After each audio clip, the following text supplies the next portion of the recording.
சிலர் ஆசைக்கும் தேவைக்கும் வாழ்வுக்கும் வசதிக்கும் ஊரார் கால் பிடிப்பார். ஒரு மானம் இல்லை, அதில் ஈனம் இல்லை, அவர் எப்போதும் வால் பிடிப்பார். எதிர்காலம் வரும், என் கடமை வரும், இந்த கூட்டத்தின் ஆட்டத்தை ஒழிப்பேன். பொது நீதியிலே புது பாதையிலே வரும் நல்லோர் முகத்திலே விழிப்பேன். வரும் நல்லோர் முகத்திலே விழிப்பேன். நான் ஆணையிட்டால் அது நடந்து விட்டால் இங்கு ஏழைகள் வேதனைப்பட மாட்டார்.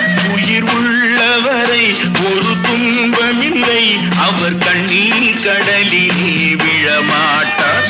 அவர் கண்ணீர் கடலிலே